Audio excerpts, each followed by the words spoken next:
Let me tell you something about American Dad that the cultural conversation has consistently treated as a punchline rather than a subject. It is one of the most psychologically precise portraits of authoritarian personality structure ever put into animated form.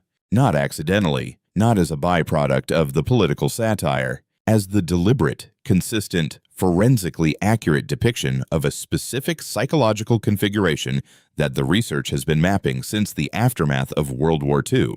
A configuration that produced some of the most important and most disturbing findings in the entire history of social psychology. And we have been laughing at Stan Smith for almost 20 years without most people stopping to ask what exactly the character is built from. What specific psychological architecture Seth MacFarlane and his team put underneath the square jaw and the CIA badge, and the absolute certainty that Stan Smith is always right. Because here is what the research on authoritarian personality structure actually finds when you hold it against what American Dad consistently depicts. The match is not superficial. It is not the broad strokes of a political caricature. It is specific, detailed, and more relevant to understanding the psychology of authoritarianism in real life than most of the content about real authoritarianism that has ever been produced. That is what we are examining today. Let's start with the foundational research, because before we can understand Stan Smith, we need to understand what the authoritarian personality actually is and where it comes from.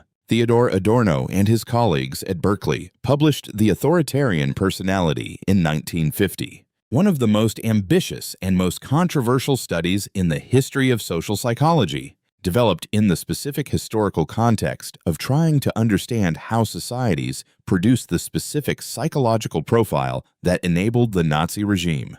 What Adorno and colleagues identified was a specific constellation of personality characteristics that clustered together with a statistical consistency that suggested they were not independent traits, but expressions of a single underlying psychological orientation. Submission to authority figures perceived as legitimate and powerful. Aggression toward people perceived as outsiders, as different, as violating the norms of the in-group. Conventionalism, the rigid adherence to the social conventions of the dominant group. Authoritarian submission combined with authoritarian aggression, the projection of unacceptable impulses onto outgroups. A resistance to genuine introspection, a preference for the concrete and the hierarchical over the ambiguous and the egalitarian. Bob Altemeyer's subsequent research, which refined and extended Adorno's foundational work across decades, identified what he called right-wing authoritarianism as a measurable personality dimension associated with specific cognitive and social characteristics. Cognitive rigidity, compartmentalized thinking, high tolerance for the contradictions between stated values and actual behavior when those contradictions serve the in-group. Stan Smith scores high on every single dimension of this profile, consistently, across 20 seasons, without exception. Here is the piece that the research on identity rigidity makes most important for understanding Stan's specific psychology. Identity rigidity. The psychological phenomenon in which the sense of self becomes so fixed, so defended, so resistant to information and that challenges it, that genuine update becomes functionally impossible, is the central feature of Stan's character and the engine of the show's comedy. Erik Erikson's research on identity development and the subsequent literature on identity foreclosure is directly relevant here. The foreclosed identity is one that committed to a specific self-concept, a set of values, beliefs, and self-definitions, without the genuine exploration and crisis that Erikson identified as the process through which authentic identity is formed. The foreclosed individual did not arrive at their identity through genuine examination. They adopted it from an authority figure, from a cultural environment, from the specific messages delivered in childhood about what kind of person they were supposed to be and what kind of person was valuable. Stan's identity is completely foreclosed. He is a CIA operative, a patriot, a Christian, a Republican, a provider and protector of his family, a defender of American values. These are not positions he arrived at through genuine reflection. They are positions he inhabits with the specific intensity of someone for whom any challenge to the position is experienced not as intellectual disagreement, but as existential threat. The research on identity threat and its psychological consequences and the specific ways that people with rigid identity structures respond to information that challenges them is directly relevant to almost every episode of American Dad. Stan does not update when confronted with contradicting evidence. He defends. He attacks the source of the contradiction. He retreats to the safety of the identity position. This is not written as stupidity. It is written as the specific cognitive style that the research on identity rigidity documents. The intelligence is present. The processing capacity is present. What is absent is the psychological flexibility to allow the processing to reach conclusions that challenge the identity structure. Now, let me talk about Stan's father and the developmental origins of the authoritarian profile. Because the research on authoritarianism is not just a personality description, it is a developmental account. Adorno's original research and the subsequent literature consistently identifies early childhood experience as the foundational influence on authoritarian personality development, specifically the experience of an authoritarian family environment, of parenting that was conditional in its warmth, that used shame and punishment as primary regulatory tools, that communicated clearly that love and approval were contingent on compliance with the parents' expectations. The child raised in this environment learned specific things about the world that the subsequent research on attachment and emotional development confirms. That authority is to be obeyed rather than questioned. That deviation from the norm is dangerous. That the world is divided into the strong and the weak, the right and the wrong, the in-group and the out-group, and that the only safe position is alignment with power rather than challenge to it. Jack Smith, Stan's father, the recurring figure of the absent criminal, ultimately unreliable patriarch, is the specific developmental wound around which Stan's psychology was built. The father who was not there, who was not trustworthy, who failed to provide the reliable, boundaried, genuinely present adult authority that secure development requires. The research on what Robert Bly and the subsequent developmental literature identified as the father wound, the specific psychological consequences of inadequate paternal presence, and its relationship to the overcompensatory masculinity and authority-seeking that characterizes certain adult presentations, maps directly onto what American Dad consistently implies about Stan's developmental history. Stan did not become authoritarian because he had too much authority in his early life. He became authoritarian because he had too little reliable authority. The rigid adherence to institutional authority, the CIA, the government, the church, the specific structures of legitimate power, is the adult compensation for the specific experience of a child for whom authority was unreliable and therefore terrifying. Here is the political psychology research. Because American Dad is explicitly a political satire, and the research on the political psychology of the authoritarian profile is the most directly applicable framework for understanding what the show is doing. Jonathan Haidt's moral foundations theory and the specific research on the psychological differences between politically conservative and politically liberal moral frameworks is relevant here. Haidt's research found that the conservative moral framework weights the foundations of loyalty, authority, and purity significantly more heavily than the liberal moral framework, and that this difference is not primarily rational.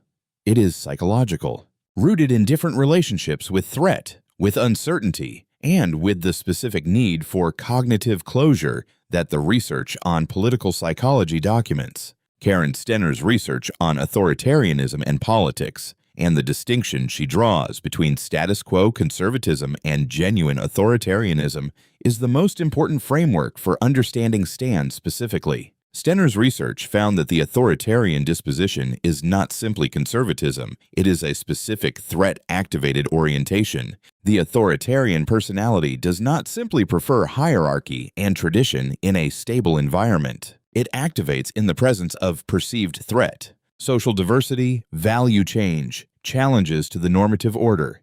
These are the specific conditions that produce the authoritarian's most intense responses. Stan Smith is perpetually activated. The world he inhabits, a world of constant change, of diversity, of the specific challenge to traditional normative structures that the other characters in his life consistently represent, keeps him in a state of chronic authoritarian activation. The response to Haley's progressivism, the response to Steve's social awkwardness and sexual anxiety, the response to Roger's alien otherness, the response to Klaus. All of these are expressions of the specific authoritarian activation that Stener's research documents. Let me talk about Roger, because Roger the alien is the most psychologically interesting character in the show, and the one whose function in the narrative the psychology of authoritarianism most directly explains. Roger is everything that Stan's authoritarian psychology cannot accommodate: morally fluid, identity shifting,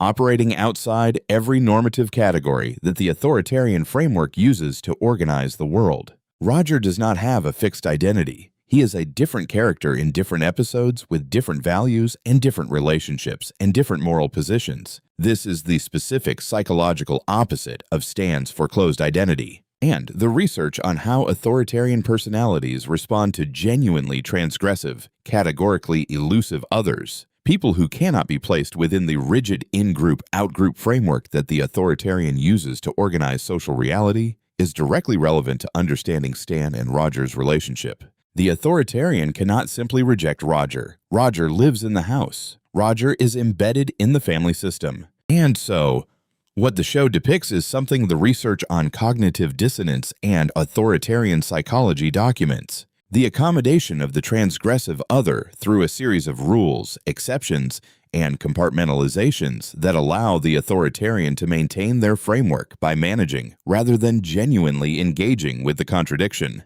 Roger is allowed to exist in Stan's world not because Stan has examined and revised his worldview, but because Roger has been categorized in a way that places him outside the normal framework. The alien exception, the specific compartmentalization that allows the contradiction to coexist with the identity structure without genuinely challenging it. Here is the research on what American Dad actually argues through its comedy. Because the show has a position, and the position is more sophisticated than simple conservative mockery. The research on satire and political persuasion, and the specific literature on how comedic frames affect the processing of political content, finds something important. Satire does not primarily persuade by presenting arguments. It persuades by producing recognition, by creating the specific experience of seeing something familiar rendered strange enough that its assumptions become visible. American Dad does this with the authoritarian personality more effectively than most explicitly political content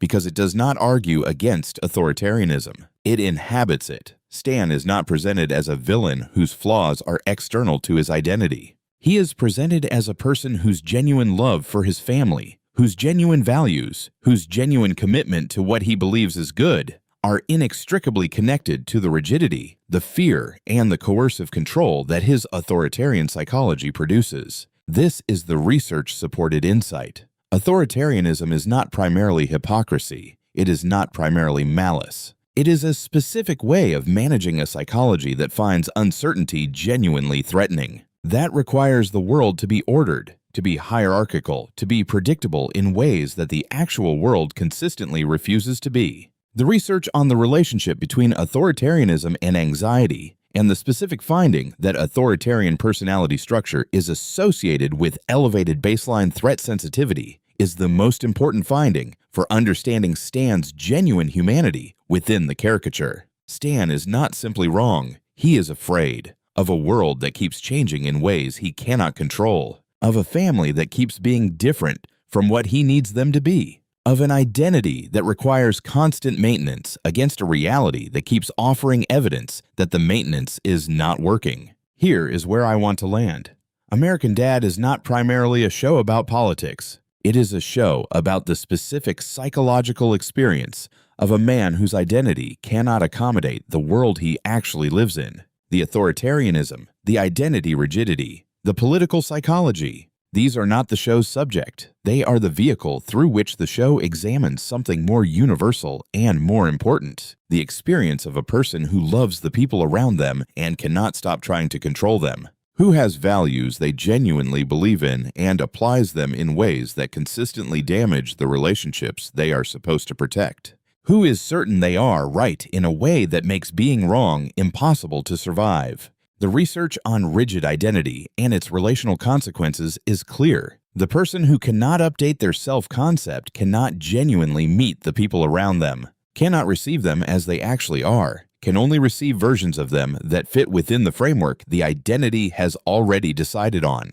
Stan Smith loves his family. The show has always been honest about that. The love is real, but the love is filtered through a psychology that cannot let the people he loves be genuinely different from what he needs them to be. And the research on love in the context of rigid control, on the specific experience of being loved by someone whose love is conditional on your conformity to their framework, is one of the most painful findings in the entire relational psychology literature. You can be genuinely loved and genuinely constrained by the same person simultaneously. Stan Smith is not a monster. He is a portrait of what that looks like from both sides. And in 20 years of watching him, we have been laughing at something that the psychology research finds is genuinely worth understanding. If this video gave you a new way of seeing a show you thought was just a comedy, please like it and subscribe to the channel. These psychological deep dives into the culture that shaped us are what this channel is built for. And every like and subscription helps this research reach the people who need it most.